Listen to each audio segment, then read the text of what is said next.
आज रोजी police control रूमला 4 वाजेच्या सुमारास एक माहिती मिळाली की माननीय तानाजी सावंत साहेबांचे मुलगा यांना कोणीतरी घेऊन गेलेले आहे।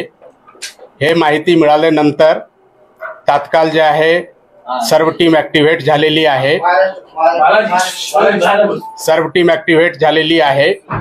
त्यानंतर तातडीने यांची माहिती घेणे सुरू झालेली आहे। ते पुणेवरून फ्लाईटमध्ये गेलेले आहेत आणि फ्लाईट आता कोणत्या दिशेने चालले याबद्दलचे सर्व कन्फर्मेशन आपल्याकडून सुरू आहे आणि यांचे जे आहे ते परत आणण्याचे प्रोसेसमध्ये जे आहे ते सर्व यंत्रणा लागलेली आहे।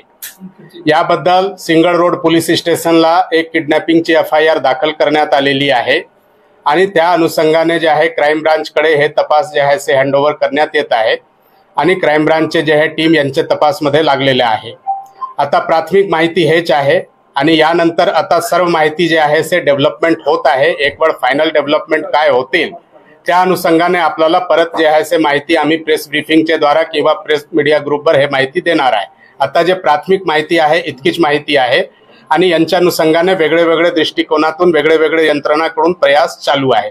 आता आमचे जे प्रयास आहे की ते सुखरूप जे आहे ते कसा आपल्याकडे परत येईल त्या अनुषंगाने आमच्यातर्फे सर्व प्रयास जे आहे ते चालू आहे।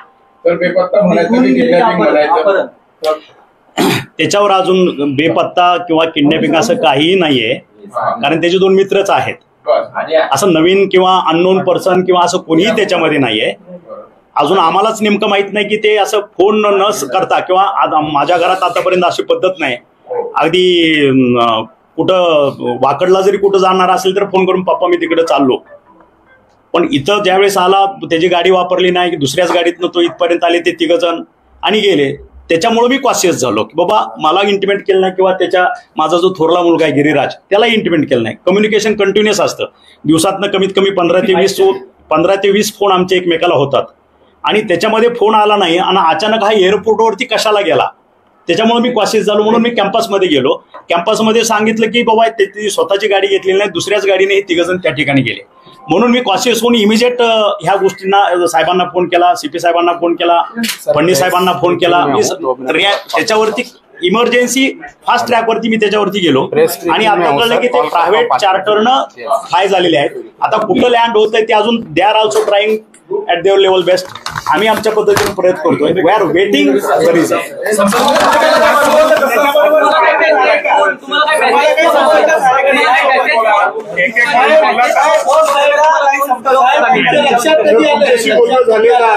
ते सुखरूप आहेत का, तुमच्याशी बोलणं झालंय? फ्लाईट मध्ये असल्यावर बोलणं कसं होईल? आपल्याला समजलं कसं फ्लाईट मध्ये?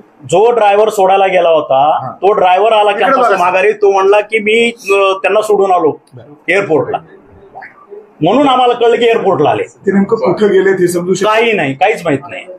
ते ट्रॅकिंग करला घरात प्रयास चालू आहे।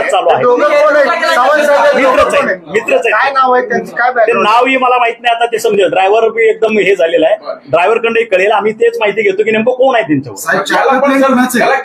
नाही अजून तेही माहिती, सर्व गोष्टी तुम्हाला चार्टर्ड घेऊन गेलेत का एवढं विचारतोय? प्रायव्हेट प्लेन घेऊन गेलेत का ते? आता इथनं त्या ड्रायव्हरनं आम्हाला दिलेली माहिती की मी D1ला त्यांना सोडला आतमध्ये आणि मी गाडी घेऊन माघारी आलो।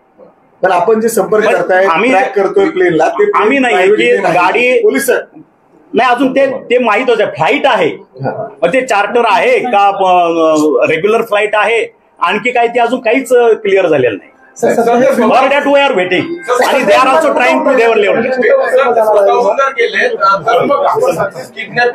नाही आम्ही काय सांगितलं, स्वतःहून गेले म्हणजे जसं आमच्यात कम्युनिकेशन असतं ते कम्युनिकेशन झालं नाही म्हणून मी रेस्टलेस झालेलो आहे, बाकी काही नाही। Okay, thank you.